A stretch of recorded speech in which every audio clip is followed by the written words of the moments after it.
Sementara itu pemirsa, berita berikutnya di mana dalam rangka memperingati Hari Anti Korupsi Sedunia atau Hakordia yang jatuh pada 9 Desember 2024, Fakultas Hukum Universitas Udayana menggelar kuliah umum.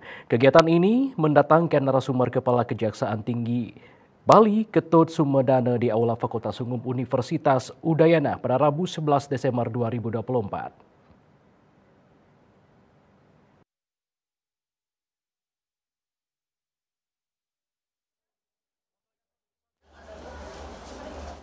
Kuliah umum yang mengusung tema pemberantasan tindak pidana korupsi di era digitalisasi diikuti sebanyak 200 orang lewat daring dan luring oleh mahasiswa S1, Magister Ilmu Hukum, Magister Kenotariatan, dan program Doktor Ilmu Hukum.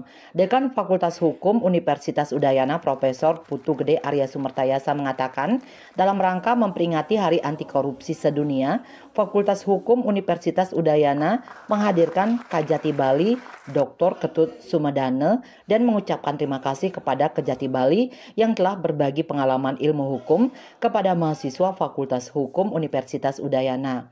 Apalagi Kajati Bali memiliki banyak pengalaman secara nasional menjadi bekal kepada mahasiswa. Beliau itu adalah penuh pengalaman, jadi secara nasional, kemudian balik ke Bali, dan tentu beliau bisa membagikan semua pengalaman itu di tempat ini, di Fakultas Hukum, berbagi kepada anak-anak didik semua. Tentu itu adalah merupakan bekal untuk next berikutnya. Kepala Kejaksaan Tinggi Bali Dr. Ketut Sumedana mengucapkan terima kasih kepada Fakultas Hukum Universitas Udayana karena kegiatan ini adalah suatu wujud kolaborasi, sinergi antara praktisi dan akademisi bahkan telah terjalin sejak lama. Terbukti ditegaskan bahwa banyak mahasiswa Fakultas Hukum Universitas Udayana magang di Kejaksaan Tinggi Bali dan pihaknya juga banyak meminta kontribusi sebagai ahli kepada Fakultas Hukum Universitas Udayana. Bahkan ke depan Kejaksaan Tinggi Bali akan membentuk kajian kejaksaan di Universitas Udayana.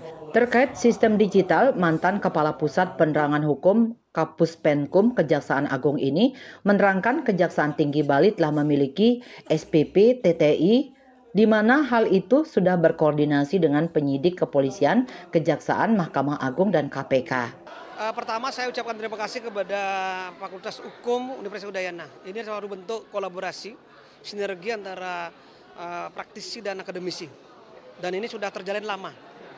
Banyak mahasiswa dari Fakultas Hukum yang bekerja magang di tempat kami. Kami juga banyak meminta kontribusi sebagai ahli. Ya. Bahkan ke depan mungkin akan kami bentuk kajian kejaksaan di Universitas Udayana. Dan kami tetap berkomitmen penegakan hukum itu harus berjalan dengan baik, ya, baik di Kejaksaan Negeri maupun di Kejaksaan Tinggi. Kalau sistem digital, kami itu sudah punya namanya SPTTI, di mana itu sudah berkoordinasi, ya, dengan penyidik kepolisian, kejaksaan, Mahkamah Agung, dan KPK. Kalau sudah ada proses penyidikan, SPDP itu wajib kita masukkan ke dalam sistem SPPTI. Sehingga semua bisa melihat dan berkoneksi, memantau perkembangan perkara ini ke depan, termasuk masyarakat. Digitalisasi ini sudah kita laksanakan dulu, udah lama, ini sekitar 5 tahun yang lalu, ya, dan sekarang udah berjalan dan lebih bagus lagi. Dan bahkan kita juga udah punya CMS khusus, ya, baik di perkara pidum dan perkara tindak pidana khusus. Dalam kesempatan tersebut dilakukan penyerahan sertifikat oleh Dekan Fakultas Hukum Universitas Udayana kepada Kepala Kejaksaan Tinggi Bali, Indrawan Bali TV.